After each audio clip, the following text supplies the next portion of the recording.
सबसे कीमती चीज आपके पास क्या है? ईमान।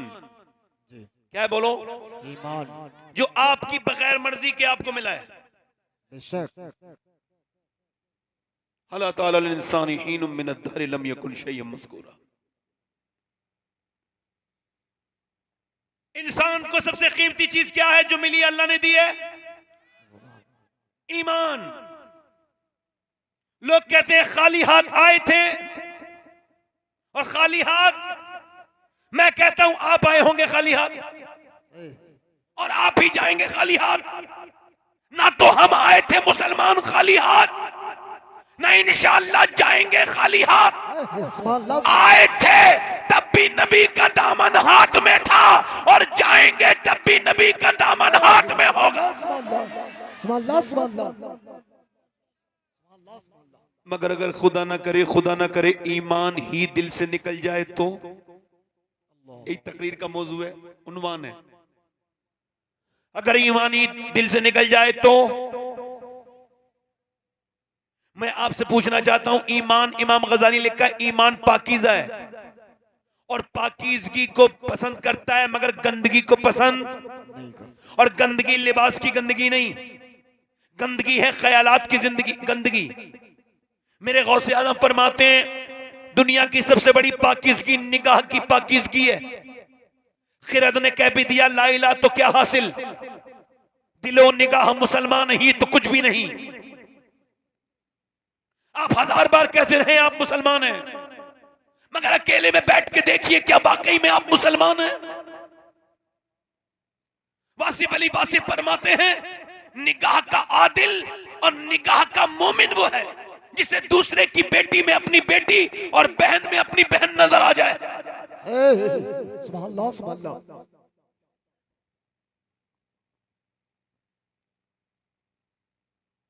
मौलाए कायनात के खलीफा का नाम है इमाम हसन बसरी, और खाली खलीफा नहीं है, शागिर्द भी हैं और इसके बाद उनके मुरीद भी हैं। और इन्होंने उम्मे सलमा, उम्मुल मोमिनीन उम्मे सलमा हमारी मां का दूध भी पिया। इतना बड़ा स्टेटस, इतना बड़ा नाम बयान करते हैं इमाम हसन बसरी। मेरे जमाने में एक हाफिज था, सबसे पक्का हाफिज, सबसे पक्का कारी, ना उससे कोई अच्छा हाफिज था ना उससे अच्छा कोई कारी था। फरमाते हैं कि एक दिन वो मेरे पास आकर के रोने लगा, कहने लगा हुजूर मैं बर्बाद हो गया, मैं कहीं का नहीं बचा। मैंने कहा क्या हुआ? कहने लगे हुजूर मैं कहीं का नहीं बचा, मैं बर्बाद हो गया। मैंने पूछा बताना क्या हो गया? कहने लगे कल दोपहर से कुरान का एक लफ्ज भी याद नहीं, मेरी दिल से पूरा कुरान निकल गया, मेरा अल्लाह नाराज हो गया। कहा क्या हुआ? कहा कल एक लड़की गुजर के जा रही थी, मैंने उसका पीछा किया, बदनिगाही कर रहा था, उसके पीछे पीछे जा रहा था, उसने पलट के मुझे देखा और कहा मुसलमान होकर, हाफिज कुरान होकर एक मुसलमान लड़की पे बुरी नजर डालता है, तुझको शर्म नहीं आती? कहते इतना सुना था कि वो कहता है इतना सुना था कि मेरे सीने में हलचल पैदा हो गई, मुझे पसीने आ गए, एकदम घबराहट पैदा हुई और तब से लेके अब तक कुरान पढ़ना चाहता हूं मगर कुरान का एक हर्फ तक याद नहीं, हुजूर एक आयत तक याद नहीं।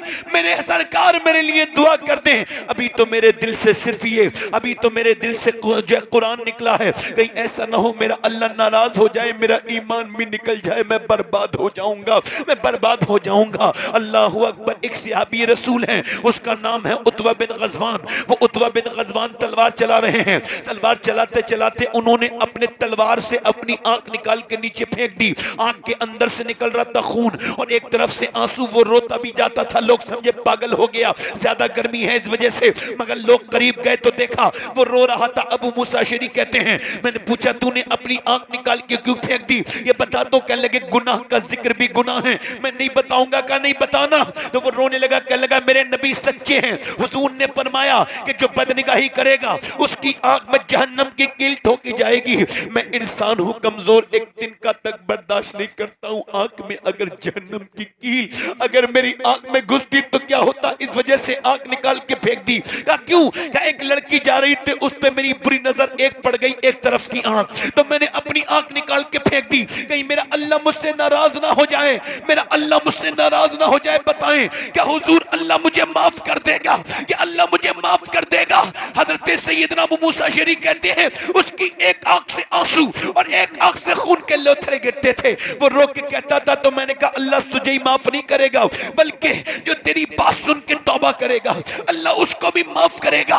एक ताबई की बात बताई, एक सहाबी की बात बताई। मैं आपसे पूछना चाहता हूं, आप उनमें से कुछ हैं? इस जमाने का कोई भी पीर इमाम हसन बसरी के पैरों के बराबर भी नहीं है, उनके मुरीद के बराबर नहीं हो सकता इस जमाने का कोई भी पीर। मैं पूछता हूं, बताओ आज के नौजवानों तुम्हें कौन सी बिशारत मिल गई है? ये जो तुमने अपनी निगाहों को गंदा किया है, ये जो तुम्हें रोज फ्री मिलता है, ये 1 GB 2 GB ये तुम्हें एयरटेल देता है, तुमको जियो देता है, तुम उसमें गंदी तस्वीरें देखते हो।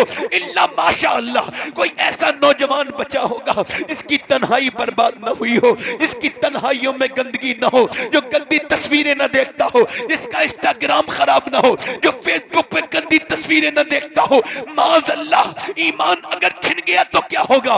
नाम मोहम्मद नदीम है, नाम मोहम्मद असलम है, नाम मोहम्मद फारूक है, नाम मोहम्मद जैद है, नाम मोहम्मद आकिब है, नाम मोहम्मद फहीम है, नाम फला है, नाम अली गुलाम अली है, नाम गुलाम हुसैन है, और स्टेटस गंदी तस्वीरों का लगा हुआ है, मोबाइलों पे गंदा स्टेटस। अरे कोई देखेगा तो क्या कहेगा? ये नबी का उम्मती कितना गंदा है, कितना बेकार है। अरे आज तक, अरे तुम सोचो तो तुम नौजवान जाके देखो, लड़कियां बर्बाद हो रही हैं, मुसलमान लड़कियां तेजी के साथ गुमराही की तरफ जा रही हैं। अभी कुछ दिनों पहले एक फिल्म रिलीज हुई, फिल्म के रिलीज का शोर मच गया पूरे हिंदुस्तान में। जब वो फिल्म रिलीज हुई तो लखनऊ के अंदर उस फिल्म को देखने के बाद एक लड़की बुर्का ओढ़ के बाहर को निकल रही थी। जब वो बुर्का ओढ़ के बाहर निकलती है तो उससे पूछता है रिपोर्टर, क्या नाम है आपका? उसने कहा मेरा नाम जरीन फातिमा है, बुर्का ओढ़े हुए थी। अल्लाह अकबर, क्या देख के आ रही है? का फिल्म देख के आई हूँ। भला फिल्म में मुझे गाने अच्छे लगे, मुझे डांस अच्छा लगा, मैं अगर करीब होता तो उस बच्ची का पांव पकड़ लेता और उस बच्ची का हाथ जोड़ के कहता इस्लाम को बदनाम करने आई है। अरे सिनेमा हॉल के बाहर खड़े होके नबी की बेटी के नाम को बदनाम कर रही है, तुझे शर्म आनी चाहिए। फातिमा का नाम तूने थिएटर के बाहर ले लिया। जब मुसलमान लड़कियां फिल्मों पे रिव्यू देने लगे, जब थिएटर के बाहर जब मुसलमान लड़कियां कॉलेज जाने के बहाने गैर मुस्लिमों की मोटरसाइकिलों पे घूमने लगे, तो यह कौम बर्बाद नहीं हो रही है? अरे मुझे बताओ, अरे सुनो, आज तक किसी गैर मुस्लिम ने ना कुरान को समझा ना हदीस को समझा, वो सिर्फ मुसलमान को देखता है। अगर मुसलमान नेक मिल गया तो समझता है इस्लाम अच्छा मजहब है, अगर इस मुसलमान बेईमान मिल गया वो समझता है इस्लाम बुरा मजहब है। अरे इकबाल कहता है बुश चिकन उठ गए, बाकी जो रहे बुतगर हैं, उम्मती बाईस है, रुसवाई ये पैगंबर है। हमसे बेहतर तो पहले जमाने के फकीर थे कि दिल्ली की जमा मस्जिद के बाहर एक आदमी भीख मांग रहा था। जब वो भीख मांगा तो उसे अंग्रेज निकल के गया, अंग्रेज ने उसे कुछ दे दिया और उसका बटुआ गिर गया। अंग्रेज का बाद में देखा, फकीर ने तो उठा के रख लिया।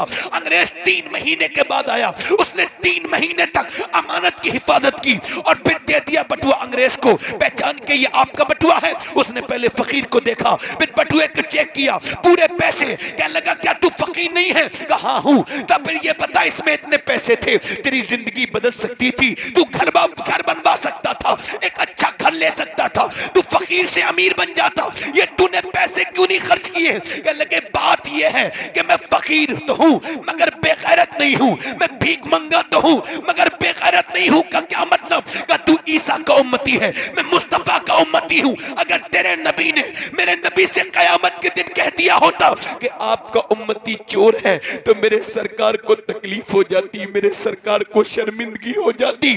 और मैं इतना गंदा नहीं हूं जो अपने प्यारे नबी को तकलीफ दूं, मैं अपने हुजूर से बहुत मोहब्बत करता हूं। अंग्रेज बोला ये बटुआ बाद में देना, पहले अपना हाथ बढ़ा और मुझे मुसलमान बना। जिस उम्मत के फकीर की ईमानदारी का ये आलम है, उस उम्मत के नबी की ईमानदारी का आलम क्या हो? नारे तकबीर, नारे तकबीर, नारे रिसालत, नारे रिसालत।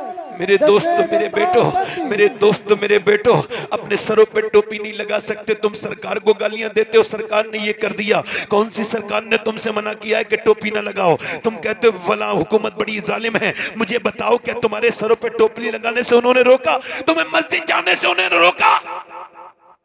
नहीं नहीं फालतू के बहाने करते हैं लोग, अपने किए को किसी और पे थोपते हैं। नस्लें बर्बाद हो रही हैं, आपके बच्चे बर्बादी की तरफ जा रहे हैं। हाथ जोड़ता हूं, अगर तुम्हारे बच्चे ट्रक के नीचे कुचल गए तो कितनी तकलीफ होगी। मगर ट्रक से कुचलना इतना दर्दनाक नहीं है जितना जहन्नम में जाना दर्दनाक है। बच्चा भूखा रह जाए तो तड़प जाता है, और बच्चा बेदीन होकर जहन्नम में जा रहा है, नहीं रोक। 10 साल के बच्चे को मैंने देखा, एक होटल में बैठा हुआ, मैंने बेटा क्या नाम है? कहने लगा मोहम्मद जैद, और मोबाइल पे गंदी तस्वीरें देख रहा था। मैंने कहा बेटे ये तू क्या देख रहा है, गंदी तस्वीरें, नाच गाना? कहने लगा मेरे अब्बा भी देखते हैं, अम्मी, हमारे घर में फिल्म भी चलती है, ये तो कोई बुरी बात नहीं है। अल्लाह अकबर। मुझे बताएं आप, जब बाप अपने बेटे के सामने फिल्में देखने लगे, बड़ी बड़ी स्क्रीन लग जाएं, इस उम्मत को फिर बर्बादी से कौन बचा सकता है?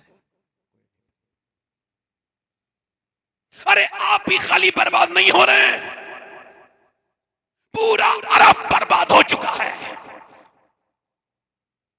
अरब की औरतें अंदर से ईसाई औरतें हैं, उनके लिबास ईसाई हैं। अरब के बच्चों पर रिसर्च हुआ 5 साल।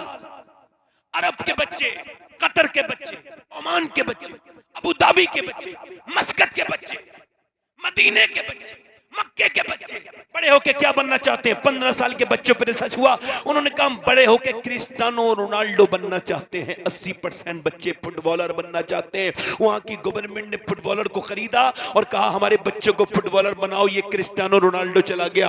अब मुझे बताओ, क्या तुम्हारे पास कोई नमूने अमल नहीं? तब बेगैरत बेगैरत बेगैरत अरबियों शयूख कहलाते हो, बेगैरत सऊदियों, तुमको शर्म नहीं आई? अपने बच्चों को क्रिस्टियानो रोनाल्डो की तरह बनाना चाहते हो, जो बगैर निकाह के अपनी बीवी रखता है। अल्लाह अकबर। उस ईसाई की तरह बना। क्या तुम्हारे पास कोई नमूने अमल नहीं था आज जिसकी तरह बनाते, जिसे अपने बच्चों को किताब में पढ़वाते, निसाब में शामिल करवाते? क्या हिंदुस्तान के ये जो लड़के हीरो हीरो के फिर रहे हैं, उसी की तरह बाल कटवाते हैं, उसी की तरह पैंट है, उसी की तरह चलते हैं और कहते हैं हम उसकी तरह हैं? ये बंबई के लोगों की नकल करते हैं। क्या तुम्हारे पास कोई हीरा नहीं था? बिल्कुल था। हमारे पास तो एक ऐसा हीरो और ऐसा हीरा था कि ना उसकी तरह दुनिया में कोई आया था, ना कयामत तक आएगा।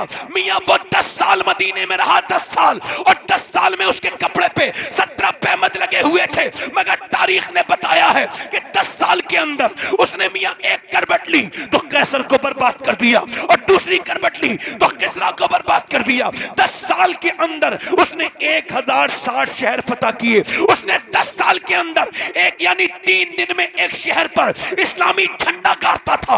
उसने 10 साल में 4000 मस्जिदें तामीर करवाई, यानी एक दिन में वो 3 मस्जिदें बनवाता था। वो कौन कलंदर था जिसके बारे में बराक हुसैन ओबामा ने व्हाइट हाउस में खड़े होकर के 2009 में कहा था अमेरिका में कि अगर दुनिया में उम्र की उम्र 1 साल और हो जाती तो पूरी दुनिया में सिवाय इस्लाम के कुछ नहीं होता। सुभान अल्लाह, सुभान अल्लाह। बोलो तो सही जरा। मगर उम्र का जिक्र कौन करेगा? हुजूर ने फरमाया, मेरे आका ने, जब नेकों का जिक्र हो तो उम्र का जिक्र जरूर करो। बेशक, सुभान अल्लाह। अब कहां वक्त है भाई? अब तो मियाँ की तारीफ होती है जलसों में।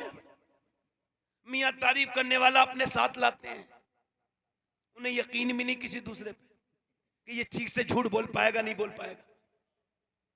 ये वो हैं मियाँ को बता रहा है मौलवी, ये वो हैं। आज तक सूरज ने कभी कहा है मैं सूरज हूं? जब रोशनी होती है तो पता चल जाता है सूरज, जब चांदनी निकलती है तो पता चलता है चांद। सुभान अल्लाह, सुभान अल्लाह। चांद ने कभी अनाउंस नहीं किया चांद निकल रहा है। ये तो जो कुछ नहीं, मौला अली फरमाते हैं अपनी तारीफ वो पसंद करता है जो तारीफ के लायक नहीं होता। सुभान अल्लाह, सुभान अल्लाह। ये रूह की इतनी बड़ी बीमारी है अपनी तारीफ सुनना कि अब मियाँ पूरा उर्स हो गया, मियाँ की तारीफ नहीं गुजर। यही सब कुछ है, बाकी सब खत्म। यही सब कुछ है। हमारे जो हजरत हैं इन्होंने फना कर लिया, कुछ भी नहीं, किसी ने फली भी नहीं फोड़ रहे, बैठे हैं खाली। हमको तो मैसर नहीं मिट्टी का दिया भी, घर पीर का बिजली के चिरागों से है रोशन है। और विरसे में इन्हें आया है मसनद इरशाद, जागों के तसर्रुफ में उकाबों के नशेमन। इकबाल कहता है कि इन कौवों ने बाजों के घोंसलों पर कब्जे कर लिए। क्या बात है, वाह। नजराना नहीं सूद है पीराने हरम का, क्या बात हर है। खरका सालूस के अंदर है महाजन।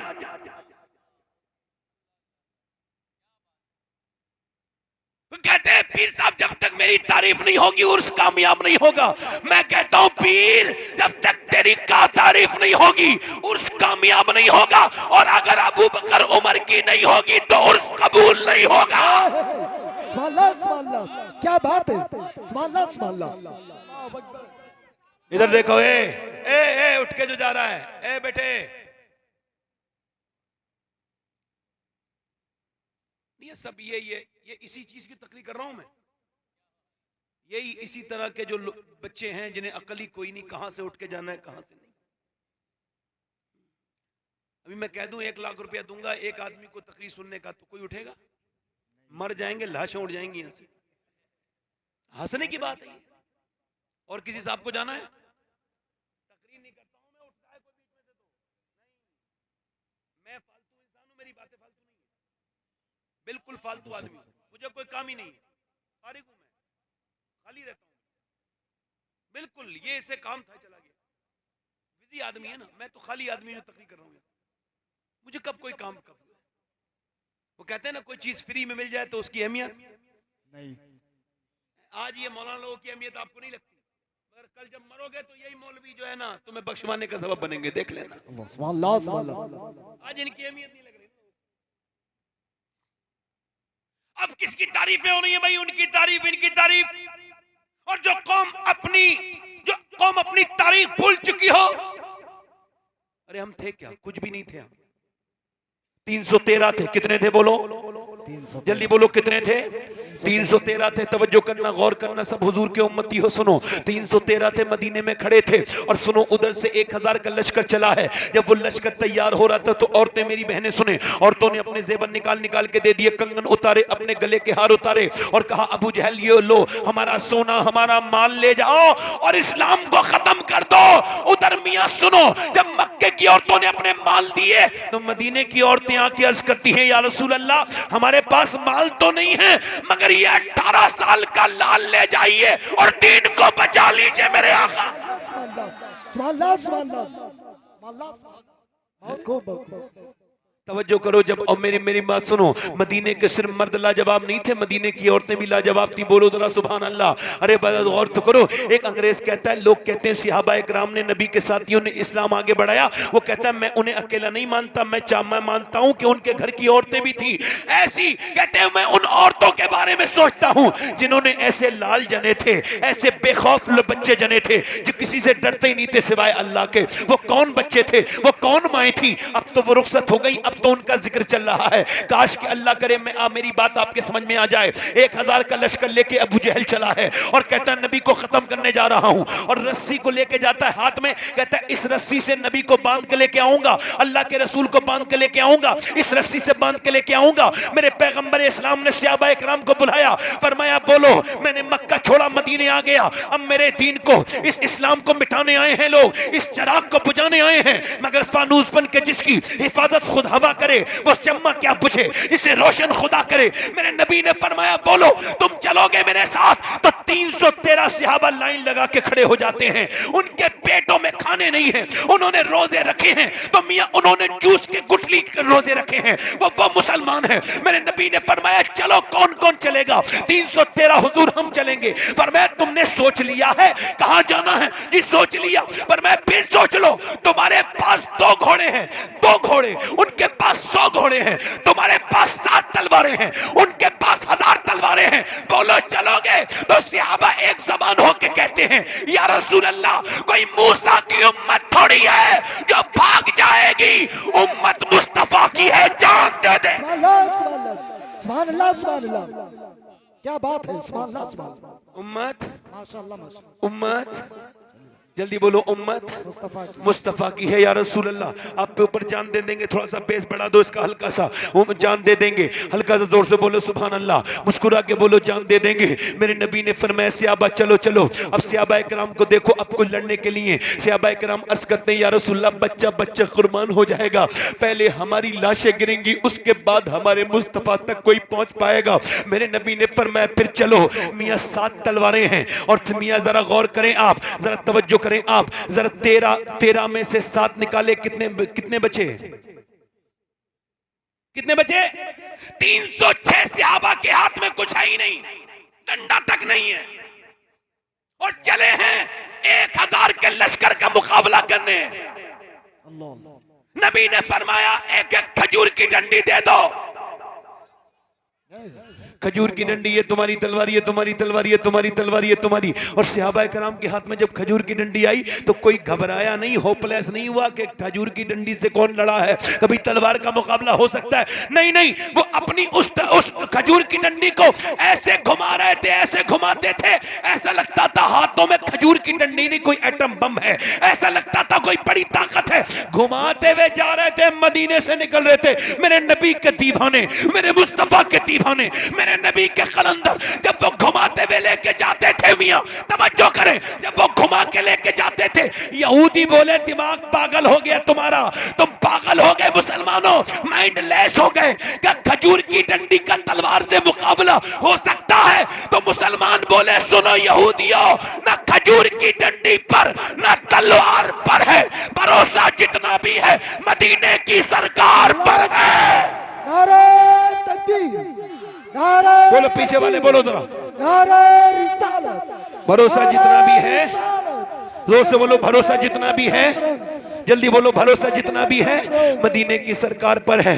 मियाँ भूखे प्यासे चले हैं, मेरे नबी के गुलाम, रमजान का महीना है, रमजान का महीना आने वाला है। ऐ लोगों, आज हो सकता है मेरी तकरीर से पहले के बाद आप कोई दूसरी तकरीर न सुन पाओ। रमजान के महीने में 170 किलोमीटर का सफर पैदल तय कर रहे हैं।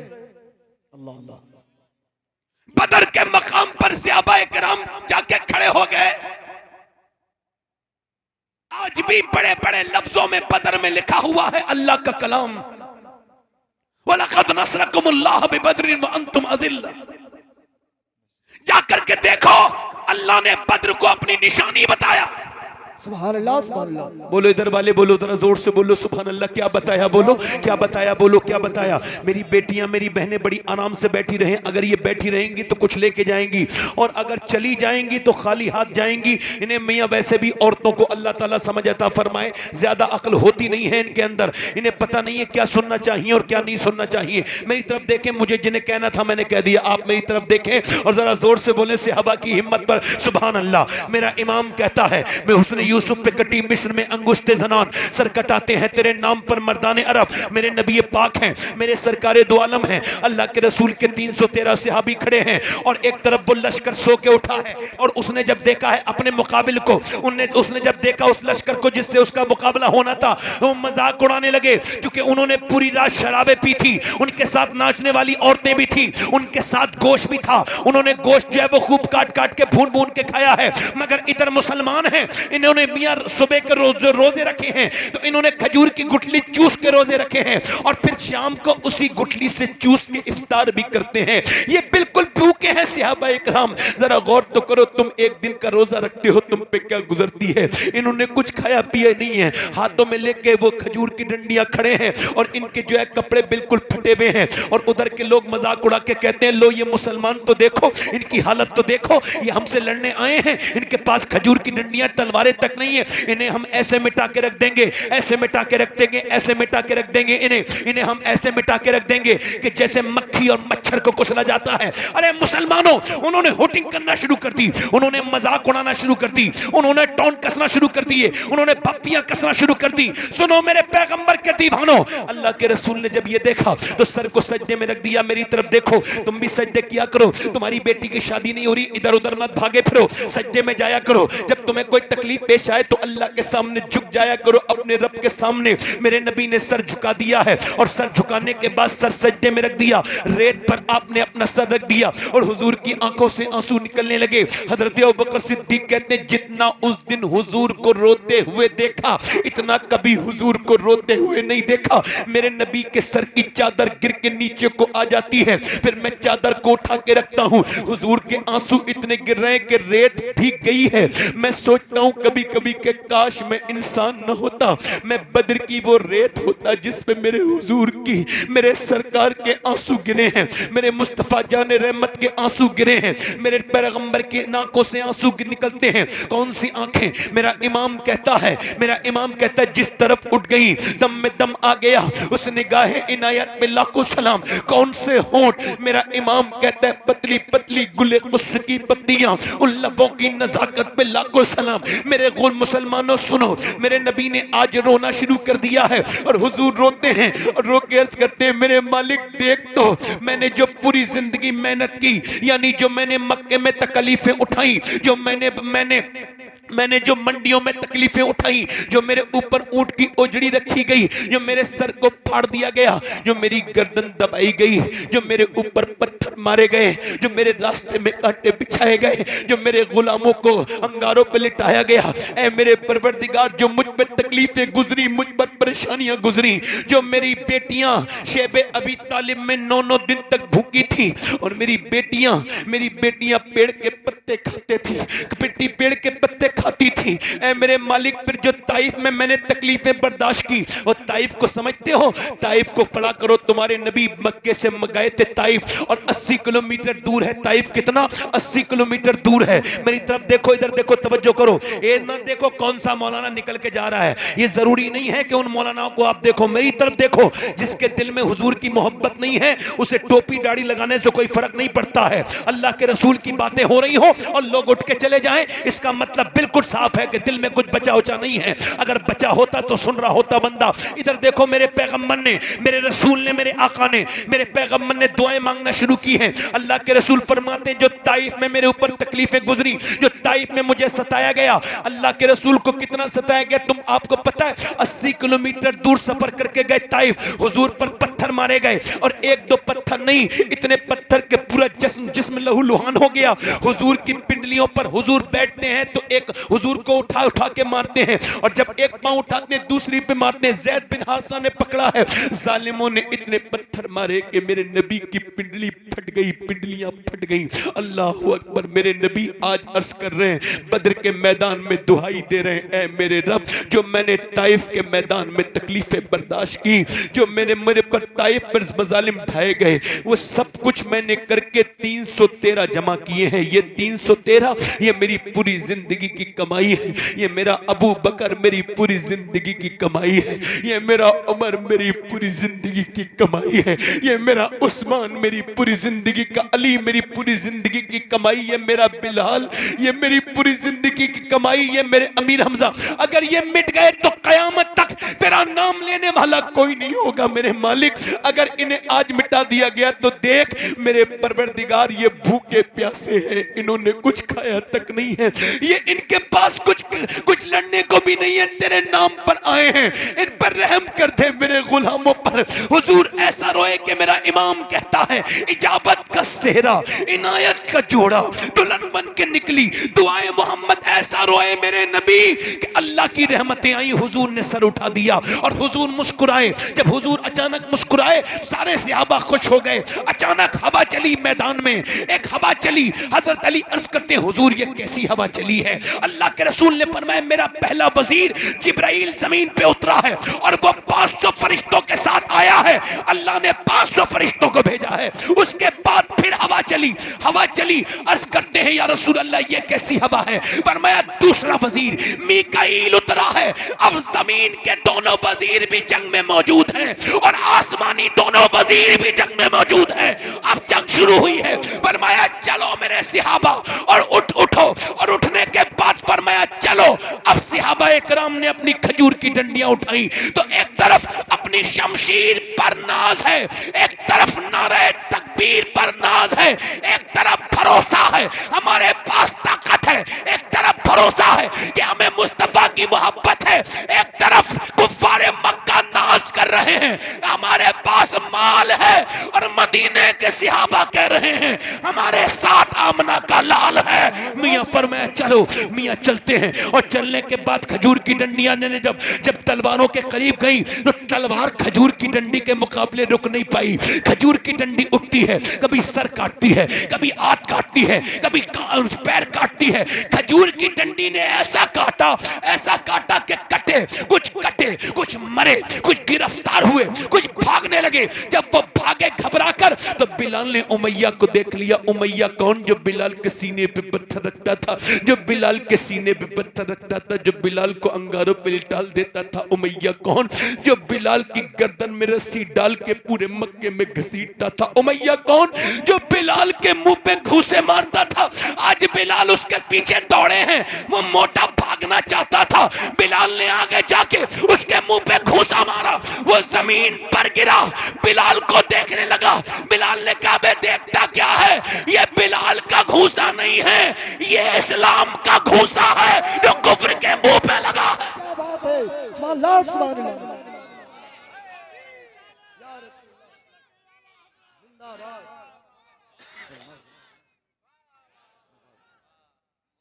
70 कुफ्फारे मक्का मारे गए। कितने? 70। और 35 मिलके मारे 312 ने, और मौला अली कहते हैं 35 अकेले मैंने मारे। सुभान अल्लाह, सुभान अल्लाह। बोलो तो सही जरा। एक बार गौसे आजम तकरीर कर रहे थे। कौन? एक चील इधर से आ रही, इधर जा रही। अब चील को कोई अकल तो नहीं होती, तो गौस पाक ने ऐसे देखा, चील के 2 टुकड़े हो गए, नीचे गिर गए। अब फिर आपने तकरीर के बाद चील से कहा उठ जाओ, तो वो जुड़ गए और फिर जिंदा हो गए। सुभान अल्लाह, सुभान अल्लाह। मेरा इमाम कहता है तेरी चिड़ियां हैं, तेरा दाना पानी, तेरा मेला, तेरी महफिल है या गौस। सुभान अल्लाह, सुभान अल्लाह। अब चिड़िया उड़ने लगी तो आपने फरमाया रुक जा। चील से कहा मेरे नाम सुन के सर, मेरा नाम अब्दुल कादिर है, आज के बाद मैं तकरीर करूं ना तो इधर से मुड़ना, तो साइलेंट मोड में मुड़ना, सुभान अल्लाह, सुभान अल्लाह। साइलेंट मोड में उड़ना। इस बार जिंदा कर रहा हूं, अगली बार जिंदा नहीं करूंगा। ये कमाल अगर मुझे अता हो जाए ना भाई साहब, रोज हाथ से होंगे।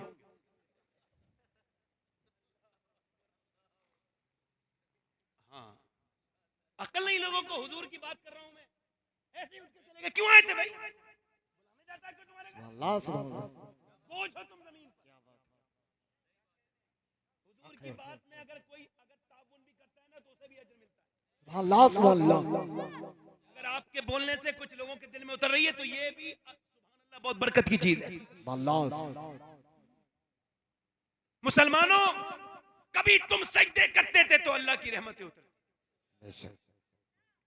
कभी हम में तुम में भी चाहती, कभी हम में तुम में भी राहती, कभी हम भी तुम भी थे आशना। तुम्हें याद हो कि ना याद? कभी तुम सजदे करते थे, अब तो सजदों की जगह तावीज़ों ने ले ली। जिनके घर खुद में बरकत नहीं है, घर उजड़े हुए, वो बरकत के तावीज दे रहे हैं बदबख्त। और ये मुसलमान बेवकूफ हो गया। अरे क्या सजदे की जगह कोई ले सकता है? नहीं, नहीं। खुदा की कसम, सजदा वो चीज है। अगर तेरी बेटी की शादी नहीं हो रही है, जा रोज अल्लाह के सामने रो ले। 1 महीने तक सिर्फ रात को 2 रकत नमाज हाजत की पढ़ाकर, अगर 1 महीने में रिश्ता ना हो जाए तो मुझे बीच चौराहे पे खड़े होके मारना। सुभान अल्लाह, सुभान अल्लाह। क्या बात है, क्या बात है, हाँ, क्या बात है। अरे जो बस जुदू वक्त है, सजदा करो, अल्लाह के करीब हो जाओ। सुभान अल्लाह, सुभान अल्लाह। अब जहां परेशानी आई तो अल्लाह के तो करीब नहीं हुआ, मियां के करीब हो गया। ढोंगियों के पीछे चल रहे हैं लोग, सजदे नहीं कर रहे, और बड़े मियां सबको मजे आ रहे हैं, अपने अपने पुरलुत्फ हैं लोग, किसी को कोई मतलब नहीं है। अच्छा साहब एक बात सुनो, एक बात कह रहा हूं, वरना कितना टाइम हो गया मुझे तकरीर करते?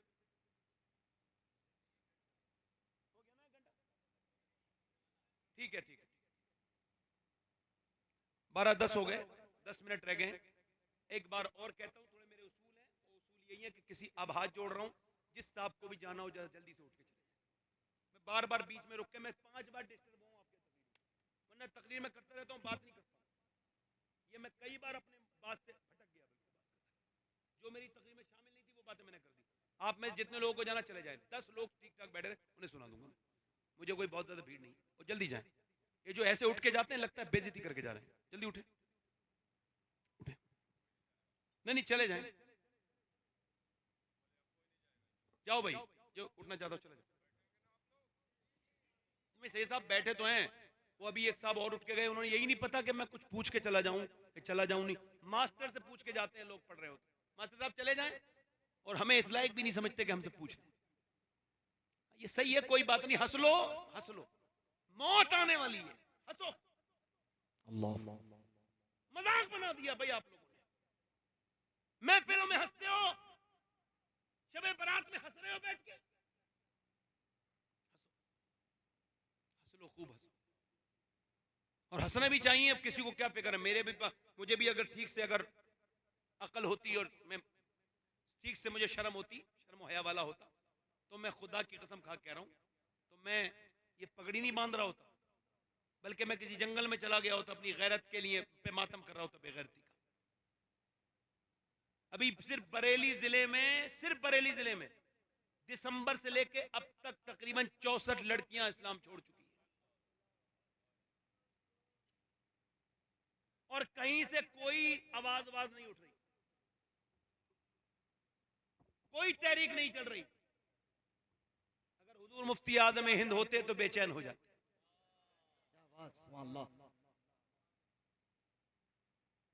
अगर मुजाहिद मिल्लत होते तो बेचैन हो जाते।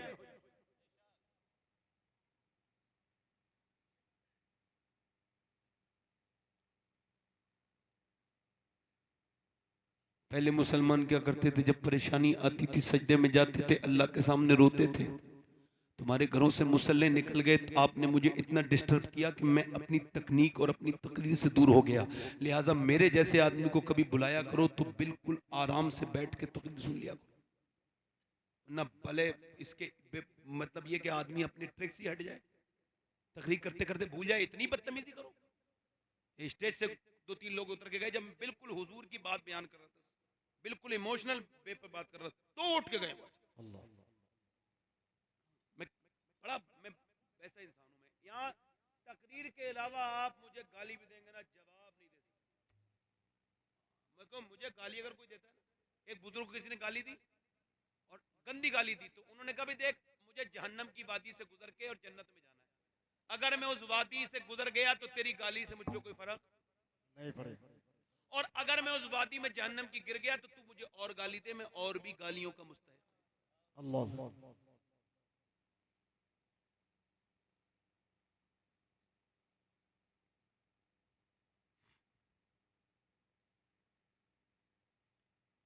एक जीन्स पैंट पहनती थी लड़की 9 साल पहले, मैंने उसके बाप से कहा कि अब तुम्हारी बेटी जीन्स की पैंट पहन रही है, मैंने देखा उसे, अभी वो 10-11 साल की हुई है, जीन्स की पैंट ना पहनवाओ उसे। कह लगा आप अपना काम देखो भाई, मुझे अपनी बेटी पे भरोसा है। तो मैंने कहा यार तू बड़ा बेगैरत इंसान है, ये बता तेरी बेटी ज्यादा भरोसे के लायक है या अल्लाह के रसूल की बेटी ज्यादा भरोसे के लायक है? क्या बात, मुझे बता जरा कौन ज्यादा भरोसे के लायक है। और फिर यही हुआ कि कुछ दिनों के बाद वो आदमी अपनी बेटी के पांव पकड़ रहा था थाने में, मगर उसकी बेटी ने उसकी टोपी पे ठोकर मारी और बोली चल मैं तुझे जानती तक नहीं। अब ये कह रहा मैं तेरा बाप हूं। अबे बेवकूफ, तेरी औलाद ने जब अल्लाह उसके रसूल को नहीं पहचाना तो वो तुझे क्या पहचानेगा? बहुत खूब, बहुत खूब।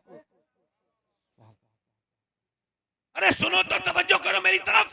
जब माँ नाचती है, बाप नाचता है, शादियां होती हैं, सब नाचते हैं, पूरा घर बेकार है। लड़की जिन्हें आंख खोली है, गंदी चीजों में खोली है, गंदी फजाओं में खोली है, उसकी माँ नाचती भी है, मेकअप करके पूरी दुनिया में घूमती फिरती है, बेगैरत बेपर्दा। अब लड़की भी अपनी माँ को फॉलो कर रही है, और किसको फॉलो करेगी? माँ को तो देख रही है। मियाँ जब उसकी माँ गंदी तरीके से जा रही है, वो बेपर्दा जा रही है। अब लड़की भी फिर कॉलेज जाने लगी, गैर लड़कों के साथ पढ़ने लगी। अब उसने जब अपना ईमान छोड़ा तो लोगों को लगा बहुत बड़ी बात हो गई, मगर मैं ये मानता हूं कि ईमान उसने समझा ही नहीं था। अगर कोई लड़की ईमान समझ ले तो जान दे सकती है, मगर ईमान नहीं दे सकती। बहुत खूब, बहुत खूब। क्या बात है। अल्लाह अकबर। या रसूलुल्लाह, जिंदाबाद जिंदाबाद। हैं? मैं आपको बता रहा हूं, अगर चाहते हो तुम्हारी बहनें, तुम्हारी बेटियां ये दोनों बेगैरत हो तो उन्हें पढ़ाओ, स्कूलों में कॉलेजों में पढ़ाओ। शर्म आनी चाहिए। कॉलेजों में पढ़ने जाती हैं लड़कियां और गैरों की स्कूटरों पे मोटरसाइकिलों पे घूमती हैं। बेशर्म बेगैरत, मर गई ये कौम। तालीम है ये जिहालत से बदतर है, ऐसी तालीम जो ईमान छीन ले। क्या बात है। अरे कॉलेज में पढ़ाने से बेहतर तो यह है कि अपनी बेटी को कुरान और हदीस पढ़ा। थोड़ा जरूरी जब जरूरी पढ़ा दे, ज्यादा ज्यादा 9वीं 10वीं तक पढ़ा दे। अब 22-25 साल की उम्र हो गई, रिश्ते आने बंद हो गए, मगर काबिल बन के बैठ गई। अब इस काबिल को कौन भी आए। 28 साल की एक लड़की का बयान आया, कह लगी मेरी तरह जो मेरे साथ हुआ है और लड़कियों के साथ ना हो। जब मेरी शादी की उम्र थी, रिश्ते आते थे, मैं मना कर देती, मेरे माँ बाप भी साथ हो गए। और अब जब मैं पूरी क्वालिफाई हो गई, ग्रेजुएट हो गई, तो अब मेरी उम्र वो नहीं रही, तो मेरी जवानी ढल सी गई। तो वो कहती है अब रिश्ते मुझे नहीं मिलते। मैं पढ़ी लिखी हूं मगर कोई मुझे ब्याने के लिए तैयार नहीं। मुझे घर में रिश्ते नहीं आ रहे, क्योंकि एक लड़के को एक खूबसूरत लड़की चाहिए, जवान लड़की चाहिए। 28 साल की लड़कियां हो गई, 22 साल की शादी नहीं की। मैं कहता हूं कि अगर ये चाहते हो तुम्हारी बच्चियां, तो बचपन में 5 साल की उम्र में ही पर्दा करा दो। पर्दा कैसा, सर पे चादर रख दो, ऐसी बेटी बाहर निकले ना, बस इतना करना है। मेरी बेटियों को, मेरी बहनें जो बैठी हैं इधर, अच्छी औरतें, उनको चाहिए कि जब बच्ची उनकी 3-4 साल की हो तो बस सर पे दुपट्टा पहनाना शुरू कर दें, सर पे दुपट्टा पहनाना शुरू कर दें। क्योंकि जब बचपन में दुपट्टा पहना दिया जाए तो जान तो निकलती है मगर कभी सर पे से दुपट्टा नहीं हटता। सुनो, मदीना है, मदीने में एक लड़की कुरान पढ़ रही है। अच्छा, कुरान वो पढ़ रही है जिसके नाना पर कुरान नाजिल हुआ है। जरा जोर से तो बोलो सुभान अल्लाह। कुरान पढ़ते पढ़ते पढ़ते पढ़ते, तवज्जो करो, कुरान पढ़ते पढ़ते पढ़ते पढ़ते पढ़ते पढ़ते पढ़ते पढ़ते पढ़ते कुरान पढ़ते पढ़ते उसके सर से दुपट्टा नीचे गिर गया। जब दुपट्टा नीचे गिरा तो माँ अंदर काम कर रही थी। 6 साल की बच्ची पे पर्दा नहीं होता, चाहती तो नहीं आती, मगर माँ अंदर से आई, सैयदा खातून जन्नत अंदर से आती है, बेटी के सर पे दुपट्टा रखती हैं। बेटी अपनी अम्मी को देख के कहती है, अम्मी आपने मेरे सर पे दुपट्टा क्यों रखा? तो माँ कहती है, इस वजह से तेरे नाना नाराज हो जाते हैं, जो बच्ची सर पे दुपट्टा नहीं रखती। ये कह के सैयदा तो चली गई खातून जन्नत, मगर सैयदा ज़ैनब रोई और रोई और रोई। हस्सास बाप की हस्सास बेटी रोई। अल्लाहु अकबर। अजीम शान बाप की अजीम शान बेटी रोई और रोई। का सैयदा फातिमा के बोली, चुप जाना, अब तो सर पे दुपट्टा रख लिया। माँ रोई और अपनी माँ से चिपट के रोई और कह लेंगे, अम्मी जान मेरे नाना से कह देना इस बार मुझे माफ कर दे, अगली बार गर्दन तो कट जाएगी मगर सर पे से ज़ैनब के दुपट्टा नहीं हटेगा। करबला का मैदान है, करबला का मैदान है, हुसैन का लश्कर। आज ये पूरा काफिला लुट चुका है। ज़ैनब लेकर के मदीने को सबको जा रही है। एक जालिम ने दुपट्टा खींच लिया, एक जालिम ने हाथ डाला नबी की बेटी की चादर पर। मुझे बताओ, जो नबी की बेटी के सर पे ऊपर हाथ डाल दे, वो बताओ जो चादर खींच ले वो मुसलमान का हाथ हो सकता है? हो सकता है? खींची चादर, जैसी का चादर खींची, ज़ैनब ने अपने बालों से अपना चेहरा ढक लिया। और मेरी बहनें सुने, बालों से ढकने के बाद अपने नाना की तरफ देखा और कहा, या रसूल अल्लाह, ऐ मेरे नाना, मैंने बचपन में वादा किया था मगर अब मेरे सर से दुपट्टा छिन गया तो बालों से मुंह ढक लिया है, माफ कर देना नाना। मेरे भाई शहीद हो गए मगर मैं बाहर बेपर्दा नहीं निकली। मेरे भाइयों की लाशों पर घोड़े दौड़े मगर मैं नहीं निकली। मेरे भतीजों की लाशों पर घोड़े दौड़े, मेरे बच्चों की लाशों पर, भतीजों की लाशों पर जब घोड़े दौड़ रहे थे तो उनकी हड्डियों की टूटने की आवाजें मुझे आती थी मगर मैं बाहर नहीं निकली थी। मैं कभी उन्हें देखने भी नहीं गई मेरे नाना, मगर आज मेरे सर से दुपट्टे छीन लिया गया है। अब आपकी बेटी कैसे पर्दा करे, माफ कर देना मुझे नाना। फिर अपने बाप अली की तरफ को मुंह करके देखती है, कहती ऐ मेरे बाबा अली, मैं वही ज़ैनब हूँ जब चलती थी। जब मैं चलती थी कूफे में, मक्के में, मदीने में, तो आप फरमाते थे मेरी ज़ैनब के पांव के निशान मिटाते जाओ। ऐ हसन हुसैन, जाओ अपनी बहन के पांव के निशान मिटाओ। मैं नहीं चाहता कि मेरी बेटी के पांव के निशान भी कोई देखे, मगर ऐ मेरे बाबा अली, आज ज़ैनब के सर से दुपट्टा खिंच चुका है। ज़ैनब की अब मुझे माफ कर देना मेरे बाबा अली। इमाम ज़ैनुल आबिदीन कहते, मेरी फूफी 5000 किलोमीटर का सफर करती है ऊँटनी पर, मगर कभी तहज्जुद की नमाज भी कज़ा नहीं हुई। अल्लाहु अकबर, जरा गौर तो, बचपन का पर्दा, एक इंतकाल हो रहा था कुछ दिनों पहले मेरी रिश्तेदारी में, इतनी करीब रिश्तेदारी के मेरा पर्दा तक नहीं था उस औरत से। वो 33 साल की औरत, उसको पीलिया जॉन्डिस हुआ, मरने वाली थी, और वो कहां दम निकलने वाला था, एम्स में। अब जब डॉक्टर आया, दम निकलने के वक्त एकदम डॉक्टर आया, उसने अपनी चादर उठाई, यानी दम निकलने में 20-25 सेकंड है, और उसने चादर उठाई और अपने आप को उसने कवर करना शुरू किया, पर्दा करना शुरू किया, और उसके हाथ वहीं पे रुक गए, दम निकल गया। मगर मेरे बात ये समझ में आ गई कि अगर बचपन में पर्दा करा दिया जाए तो इंसान की रूह निकल जाती है, मगर उसके जिस्म से हया नहीं निकलती, उसके अंदर से जो है वो पाकीज़गी। सुभान अल्लाह, सुभान अल्लाह। वरना तो बेहया औरतें कितनी तुमको मिलेंगी।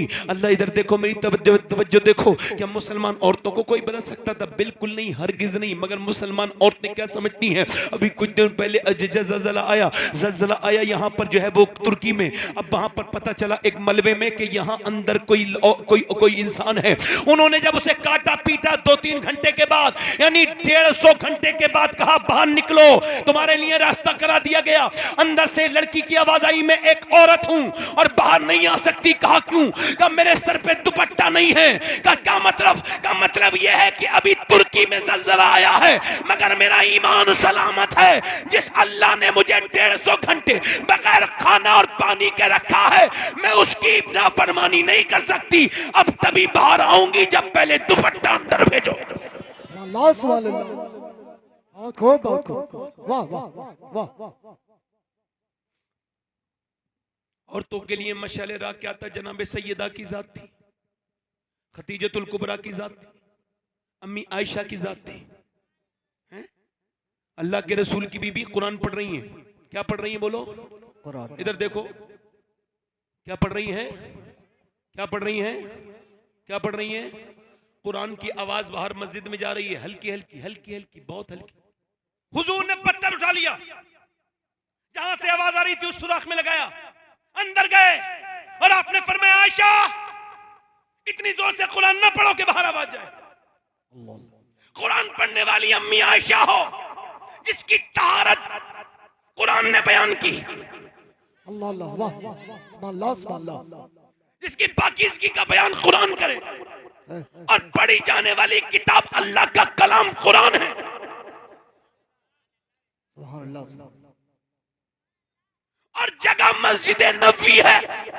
सुभान अल्लाह, सुभान अल्लाह, क्या बात है। और सुनने वाले सिहाबा इकराम, फिर भी नबी ने पसंद नहीं किया कि आवाज बाहर जाए।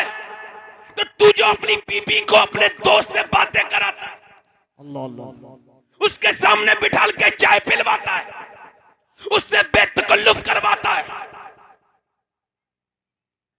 दयूस है वो आदमी जिसकी घर की औरतें बेपर्दा, नाक मूछ बना ली, मैं इतना हूं, मैं ये हूं, मैं वो हूं, बड़ा गुरूर तकब्बुर ले आए मुंह में, मैं ये हूं, मैं इतना बड़ा हूं।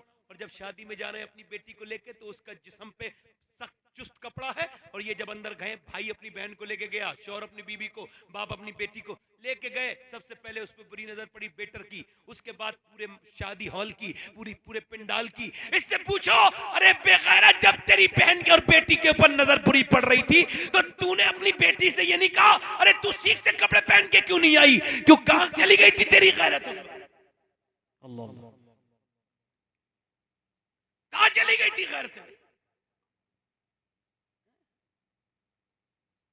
औरतें भी सुनो, इन्होंने भी बंबई की औरतों की नकल शुरू कर दी। अरे इन्हें बताओ जरा, कोई बताए तो, ये जरा गौर करो, ये नमाज है औरत की, ये मर्द की नमाज है। अल्लाहु अकबर, औरत की नमाज अल्लाहु अकबर, मर्द की नमाज अल्लाहु अकबर, औरत की नमाज अल्लाह। यानी देखो, आप जब नमाज पढ़ रहे हो तो हाथ ऊपर करते हो नहीं करते हो? अल्लाह तो ऐसे अल्लाहु अकबर, औरत को हुक्म है बस यहां हाथ लाए, यहां हाथ लाए, बांध ले, बस इतना ही। क्यों? इसके जिस्म की बनावट और है, मर्द के जिस्म की बनावट और है। अल्लाह नहीं चाहता कि औरत नमाज पढ़ते वक्त भी बेपर्दा हो, इसलिए उसने मर्द की नमाज अलग कर दी, औरत की नमाज अलग कर दी। अबे तुम शादी में औरतों मर्दों के खाने अलग अलग नहीं कर सकते। अल्लाह अल्लाह, क्या बात है। सुभान अल्लाह, सुभान अल्लाह, बहुत खूब। बहुत खूब, बहुत खूब हजरत, वाह, क्या बात। औरत की नमाज अलग, मर्द की नमाज। मौला अली की शादी हुई। मौला अली, तो यार खुदा की कसम, नबियों के बाद सैयदा फातिमा और मौला अली के जैसी जोड़ी कोई नहीं। अल्लाह अल्लाह, सुभान अल्लाह, सुभान अल्लाह। शादी हुई है, मौला अली कहते हैं मेरी दुल्हन मेरे घर आई है। और हमारे यहाँ शादी होती है? शादी क्या होती है? ड्रामे होते हैं। जहेज इतने लंबे लंबे चौड़े चौड़े भिखारी, और ये जितने बड़े ये कहते हैं नहीं लेंगे, यही सबसे ज्यादा लेते हैं। ये जो ये कहते हैं बिल्कुल नहीं चाहिए, इनसे तो बच के ही रहना। मैं एक हाजी जी को जानता हूँ, उन्होंने हमसे कहा भाई हमारे लड़के का रिश्ता लगाए। बाद में पता चला इसकी खुराक बड़ी बड़ी है, बहुत बड़ा भिखारी है ये, अंदर से भीख मांगता है, कुछ नहीं चाहिए। तो बाद में कह रहे थे बड़े बड़े गरीब लोग हैं वो, तो जहां आप रिश्ता लगा रहे हो चाहिए भी कुछ नहीं। और शादी क्या होती है? खाना बर्बादी। अरे जिस शादी में नाच गाने हो, अल्लाह को नाराज किया गया। अल्लाह अल्लाह, अल्लाह ने खुशी दिखाई है, बोलो। ऐसा नहीं होता है कि कल को शादी है, आज मौत हो गई घर में, होता ही नहीं होता है, बोलो। अल्लाह ने खुशी दिखाई थी तो नातख्वानी की महफिल होनी चाहिए थी।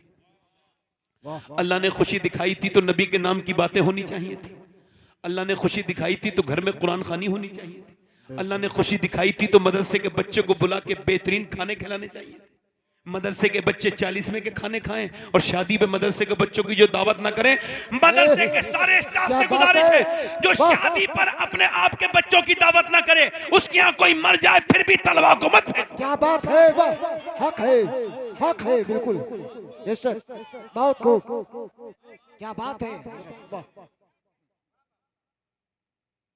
नाच रहे शादी में, और एक अली की शादी है। और मेरी बेटियां सुन ले, तुम सब बेटी हो, किसी की लड़की हो, किसी की माँ हो, सुनो, तुम सबको चाहत होती है मैं दुल्हन बनूं तो अच्छे कपड़े पहनूं। मौला अली कहते हैं मैं अपने दुल्हन के कमरे में गया तो मैं रोने लगा। मेरी दुल्हन ने मुझे देख के कहा क्या दूल्हा कोई शादी के दिन रोता है, आप क्यों रोते हैं? तो मौला अली कहते हैं मैंने कहा इस वजह से आपके सब्र को देख के रो रहा हूँ, और हुजूर की तरबियत को देख के मैं रो रहा हूँ। क्या मतलब?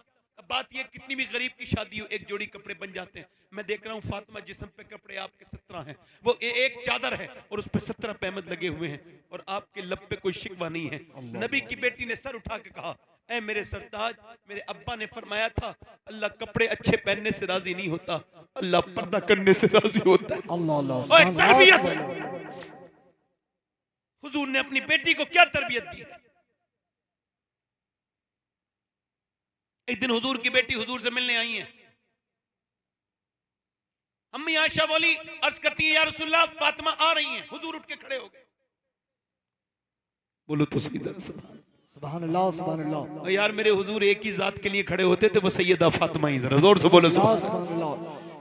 वो आई, हुजूर उठ के खड़े हुए, जैसी सरकार मेरे उठ के खड़े हुए, सैयदा फातिमा भी आई। तो बेटियों के अंदाज भी सैयद साहब निराले होते हैं। तो ऐसे करके आई, और आकर के ये जो दुपट्टा है ना, इसमें ऐसे, याद रखना मेरी बेटियों, मैं जिनकी तुम्हें कहानी बता रहा हूं ना, अगर तुम इनकी हो गई, याद रखो बंबई की औरतें तो जहन्नम का सामान है, जहन्नम में ले जाएंगी। और अगर फातिमा की दिल में मोहब्बत हो गई तो हुजूर ने फरमाया फातिमा के सारे मोहब्बत करने वाले जन्नती हैं, वो जन्नत में जाएंगे। तो जब नबी की बेटी जाएंगी तो कनीज़े भी साथ में जाएंगी। वाह वाह वाह, सुभान अल्लाह, सुभान अल्लाह। ऐसे करके देखो, इधर देखो, चादर बंधी हुई है। क्या फातिमा कैसे आई? चादर को खोला, रोटी निकाल के, अब्बा रोटी पकाई है। हुजूर ने एक रोटी खाई, मुंह में लुकमा लिया, रोने, हुजूर की आंखों से आंसू। अब्बा मेरे क्यों रोते हैं? मेरे प्यारे अब्बा, और कोई बात नहीं मेरी बेटी, 5 दिन के बाद पहला लुकमा। अल्लाह अल्लाह, तो बेटी भी सिसकने लगी। अब्बा पहले अली 5 दिन के बाद ही लाए थे कुछ जौ, तो मैंने पहले जौ पीसे हैं, फिर रोटी बनाई है, फिर अली को और हसन हुसैन को खिलाई, मगर मैंने एक लुकमा भी नहीं खाया। सोचा पहले अपने अब्बा को खिलाओ।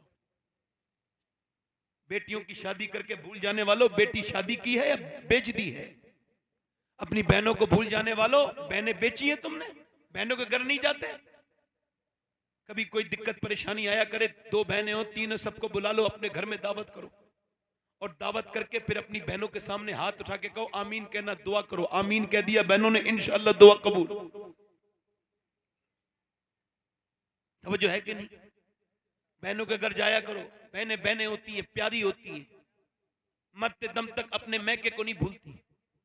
गलतियां सबसे हो जाती हैं। बहन ने थोड़ा बहुत परेशान कर दिया, माफी मांग लो, बहनों को मना लो, बेटियों को मना लो, प्यार करो बेटियों से, उनके घर दे के आया करो, उनकी खिदमत किया करो, कभी मोहताज नहीं होगे। बहनों से मोहब्बत किया करो। बहन बहन होती है, बहन से बेटी बेटी होती है, जाया करो बेटियों के पास। एक दिन अल्लाह मौला अली कहते हैं मैं अपने घर में 15 दिन के बाद आया हूं। रमजान का महीने में मैंने ये हदीस 21वें रमजान को बैठ के मदीने में पढ़ी थी, आपको बयान कर रहा हूं। कहते हैं मैं अपने घर आया, मेरी बीबी ने दरवाजा खोल के मुस्कुरा के सलाम कर दिया। यानी ये मेरी बहनें जो बकरी के बराबर तावीज बांधे हुए होती हैं और बद अखलाक होती हैं, दुनिया की मनहूस तरीन औरत की पहचान है। पूरे दिन ठीक रहेगी, शाम को आदमी के आने का टाइम होगा तो मुंह बना के बैठ जाएगी। ये मनहूस औरत कभी भी अपना घर नहीं बन सकता ऐसी औरत का। एक ही बात है कि जब शोहर आने का वक्त हो और औरत को पता लगे तो अच्छे कपड़े पहन ले। आला हजरत फरमाते हैं औरत को पता लगे मर्द आने वाला है और अगर वो उसके इस्तकबाल के लिए वो अपना मेकअप करती है, फरमाते हैं जितनी बार आईने को देखती है अल्लाह उतने ही सदके का सवाब अता फरमाता है। अब मियां अपने घर में तो मैले के चोले कपड़े, बिल्कुल घटिया कपड़े, फुवड़िया बने बैठी है, और जब जा रही है शादी में तो मियां बड़े मेकअप के बाद बड़े सच के बन के बड़ी क्रीमे ब्रीमे माज़अल्लाह मेरी बेटियां थोप के जाती हैं। तो इनसे पूछो मेरी बहनों से, ये बता मेरी बहन, अरे तो देखने वाला तो तेरे घर में है, ये किसे दिखाने जा रही है? वाह, क्या बात है, क्या बात है, वाह। और ये बेगैरत जो लेके जा रहा है इसे भी शर्म नहीं आ रही। ये भी कह रहा कोई तो देखो मैं सजा के लाया हूं। इनकी गैरतें मर गई, बेशऊरों की। ये तकरीरें मेरी शादियों में चलाओ ताकि इनके सीनों में आग लगे, क्या बात है, इनको बुरा लगे। कम से कम मेरी बात, मैंने एक बार कहा कि शायद लोग, मैंने कुछ दिनों पहले 5-6 साल पहले शुरू करा कि शायद लोग मदीने नहीं जाते, मदीने, अब सबसे ज्यादा शायर मदीने जा रहे हैं। तो मेरी बात का बुरा मान के जा रहे हैं मगर जा रहे हैं। क्या बात है, वाह, है ना, तवज्जो है कि नहीं है? पूरी जिंदगी हो गई हज की फजीलत पे तकरीर करते करते, मौलाना ने अभी तक हज ही नहीं किया है। मौला अली कहते हैं मैं घर गया तो फातिमा ने मुस्कुरा के, बोलो तो सही तरह, फातिमा ने मुस्कुरा के सलाम कर दिया। कहते हैं मैंने कहा फातिमा बड़ी भूख लगी है, सैयदा बड़ी भूख लगी है। तो कहते हैं नबी की बेटी ने मेरी तरफ देखा, अंदर चली गई। मैंने कहा प्यास पानी लेके आई। मैंने कहा और देखें अखलाक, ये नहीं खाने में, घर में खाना नहीं था तो ऐसा नहीं कहा एकदम कुछ भी नहीं है, पहले पानी था तो दे दिया। क्या बात है, वाह। यानी आपके घर में कोई मेहमान आए कुछ भी ना होना तो मेरे वालिद कहते थे पानी पेश करो। बेशक। तो पेश क्या किया? मौला अली कहते हैं मैंने प्यास नहीं लगी, भूख लगी है। कहते हैं वो अंदर चली गई, मैंने 3 बार आवाज दी फातिमा खाना खाना खाना। कहते तीसरी बार मेरा लहजा थोड़ा सख्त हुआ, फातिमा खाना नहीं लाई आप?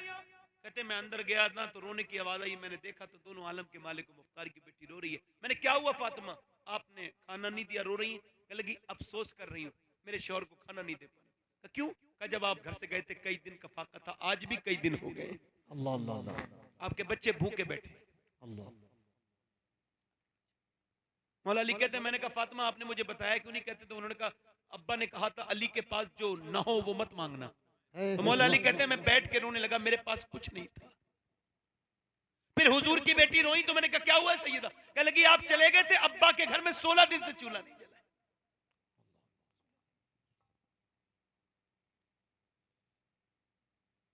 अभी मैं परसों पुणे में था, तो पुणे में तकरीर के बाद फौरन मुझे एयरपोर्ट जाना था तो मैं लेट हो गया, खाना नहीं खा पाया। दिल्ली उतरा तो एयरपोर्ट से जल्दी जल्दी जाना था, फिर भी खाना नहीं खा पाया।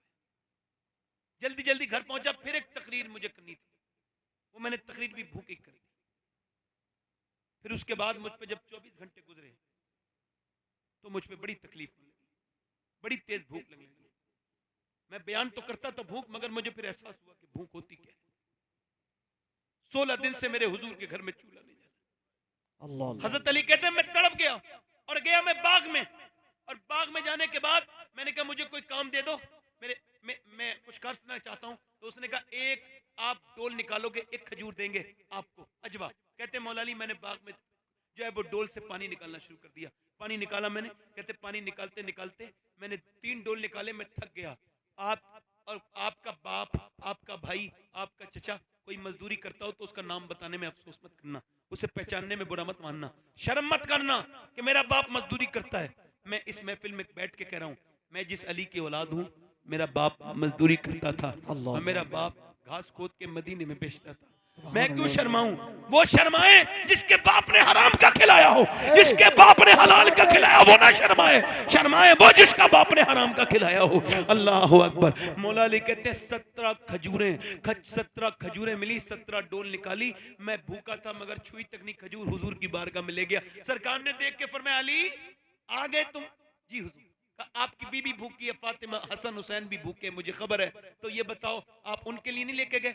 मौला अली कहते हैं मैंने आंखों में आंसू लाके अर्ज की, हुजूर हसन से ज्यादा, हुसैन से ज्यादा और फातिमा से ज्यादा अली आपसे मोहब्बत करता है, या रसूल, आपसे मोहब्बत करता है। हुजूर ने दोनों हाथ उठाए और दुआ की, ऐ अल्लाह मैं अपने अली से राजी हूँ, तू भी इससे राजी हो जा।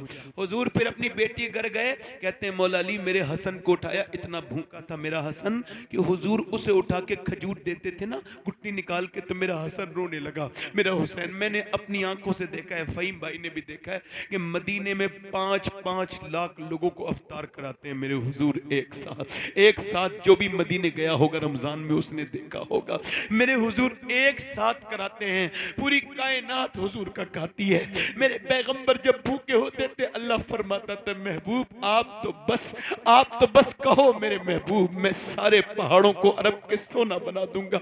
मेरे महबूब कहो मेरे पैगंबर। अल्लाह के रसूल नमाज पढ़ रहे हैं, बैठ के खड़े होकर नहीं पढ़ रहे हैं। सहाबा ने अर्ज की हुजूर हमने आपको कभी बैठ के नमाज पढ़ते नहीं देखा, आज आप बैठ के नमाज क्यों पढ़ते हैं? फरमाते हैं मैंने 5 दिन से कुछ खाया नहीं है, मुझसे खड़ा नहीं हुआ जाता। अल्लाह फरमाता है मेरे महबूब, ओ मेरे महबूब आप कहो मैं अभी और पहाड़ को सोना बना दूंगा महबूब। और बोरी का लिबास पहनने वाले मेरे महबूब आप कहो ना मेरे महबूब। मेरे आका करते नहीं मेरे रब, मेरी उम्मत बड़ी कमजोर होगी, मेरी उम्मत में गरीब होंगे, उन्हें कैसे मिलेगा, मैं उनके लिए ये कर रहा हूँ। अम्मा आयशा फरमाती है कि जब हुजूर को फाका होता था, जब पेट पे पत्थर बांधते थे तो दोनों हाथ उठा के दुआ करते थे, ऐ अल्लाह मेरी उम्मत कभी भूखी न मरे, कभी मेरे हुजूर भूखे। यानी किस पैगंबर को इस उम्मत ने बुलाया है? इस उम्मत ने क्या चंद पैसों के चक्कर में, इन घरों के चक्कर में जिसमें निकाल दिए जाओगे, किस रसूल को बुलाया है? किस पैगंबर को बुलाया है? किस शफकत फरमाने वाले को बुलाया है? जिसने पूरी रात सजदों में तुम्हारे लिए दुआएं की है, जिसने अपनी औलाद से इतनी मोहब्बत नहीं कर सकता। लक़द जाअकुम रसूलुम मिन अनफुसिकुम अज़ीज़ुन अलैहि मा अनित्तुम हरीस की तफसीर में मुफ्ती अहमद यार खान नईमी कहते हैं कि हुजूर इतनी मोहब्बत करते हैं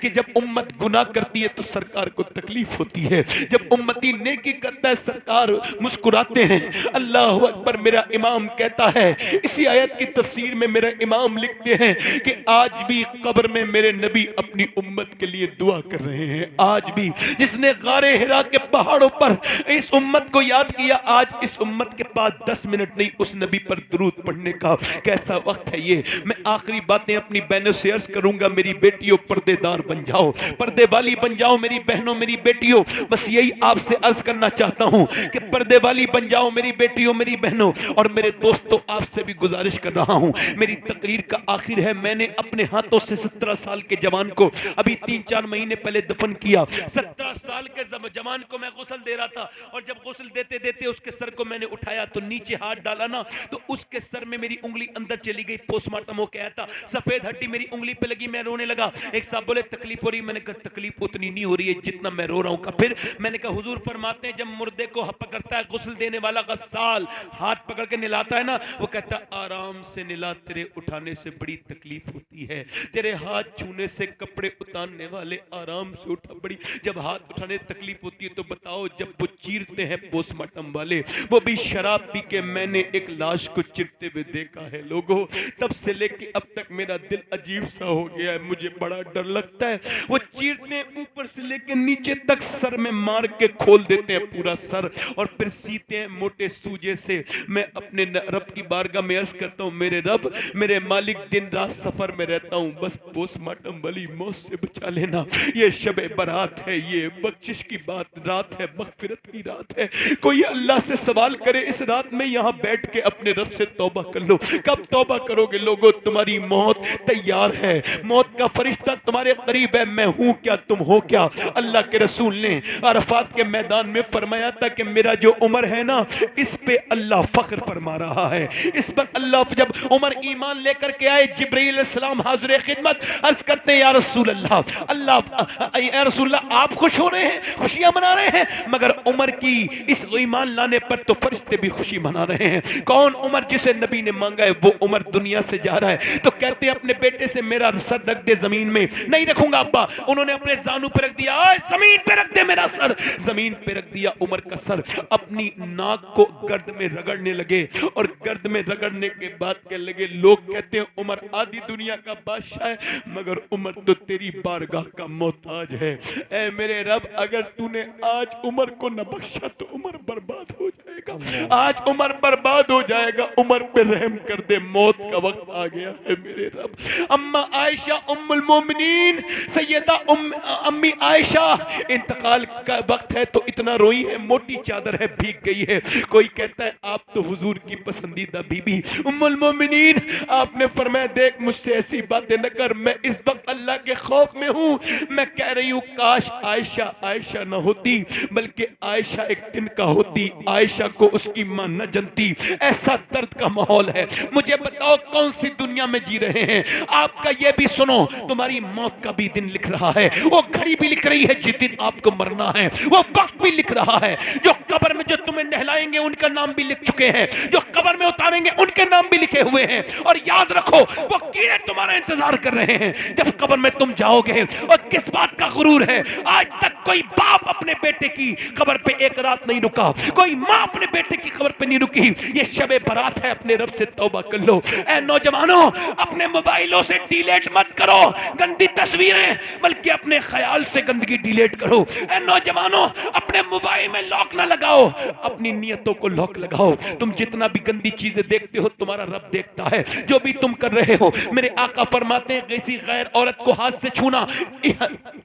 ये हाथ से छूना फरमाते ऐसा है जैसे कि जहन्नम के अंगारे को छू लिया। मेरे आका करीम इरशाद फरमाते हैं मेरे नबी, किसी गैर औरत से जिस्म का लगना ये सूअर के जिस्म के लगने से भी बुरा है, यानी सूअर से जिस्म का लग जाना ये जिना मुकाफाती अमल है। ए नौजवानों, अपने रब से तौबा कर लो। एक किफल नाम का नौजवान था, किफल नाम का नौजवान था, जाकर के देखो कैसे कैसे सूरमाओं को मौत आ गई, कैसे कैसे मंत्री मारे गए, कैसे कैसे बड़े लोग मारे गए, कोई नहीं बचा, सबको मौत आएगी। लोग कहते हैं मैं बचते बचते मरा हूं, बचते बचते जो है मैं जो है ना वो मरते मरते बचा हूं। आज तक कोई मरते मरते नहीं बचा। जितने भी लोग हैं ना, खुदा की कसम सुनो, जितने भी लोग हैं बचते बचते मर जाएंगे, सब बचते बचते मर जाएंगे, बचेगा नहीं कोई भी। ऐ मेरे दोस्तों, मेरे भाइयों, रात का वक्त है, आज ये रात इबादत की रात है, तौबा की रात है। कहो मालिक माफ कर दे। हुजूर फरमाते हैं किफल नाम का एक लड़का था, हर रात नई लड़की के साथ जिना करता था बनी इसराइल में। हर रात नई रात नई लड़की, नई रात नई लड़की,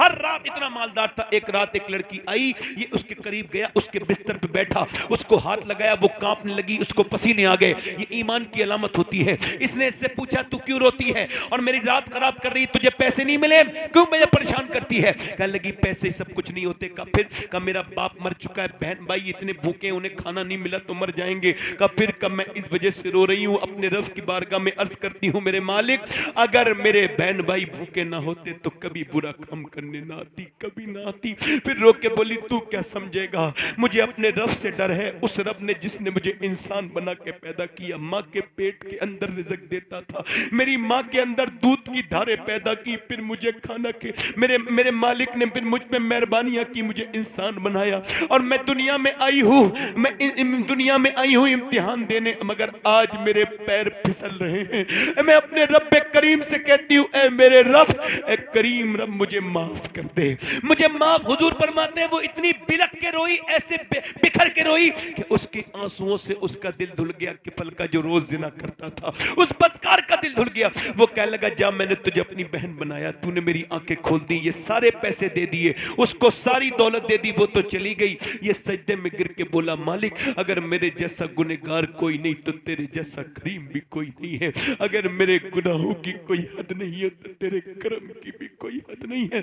ऐ मेरे मालिक मैं रातों का चोर हूं, मैंने बड़े गुनाह किए, मैंने गुनाह किए मालिक, अगर मेरे जैसा बदबख्त कोई नहीं तो तेरे जैसा करीम कोई नहीं, मुझे माफ कर दे मालिक, तू मेरा करीम रब है, मैं कमजोर हूं, तू बेपना ताकतों वाला है, मैं लाचार हूं, तू मुख्तार है, मुख्तार तू हर शय पर कुदरत रखता है मेरे रब, मुझे माफ कर दे, मेरे गुनाहों को माफ कर दे मेरे मालिक, मैं तुझको बनगोबा बना के तौबा। रोया, इतना रोया, हुजूर फरमाते हैं उसका दिल की धड़कन रुक गई, मर गया। उस सुबह को कोई जनाजा नहीं उठाता था मगर कोई बंदा तेरे दर पे जो आंसू रोल देता है, मेरे मौला दरे तौबा तू उस पर खोल देता है। ऐसा रोया, मर गया, मगर सुबह को कोई जनाजा नहीं उठाने आया। दोपहर तक बोले इसका जनाजा उठाएंगे, जानी का, बिगड़े हुए का, कोई नहीं आया। अल्लाह ने उसके दीवार पर फरिश्तों को भेजा और फरिश्ते उसके घर की दीवार पे बड़े बड़े लफ्जों में लिख के गए इन्नल्लाह कद गफर लिल किफले, ये जो किफल है ना इसे अल्लाह ने बख्श दिया है, माफ कर दिया है। क्यों बख्श दिया? अरे इतने बड़े गुनहगार को क्यों बख्श दिया? अल्लाह फरमाता है मेरे महबूब मैं 70 माओ से ज्यादा मेहरबान हूं अपने बंदों पर।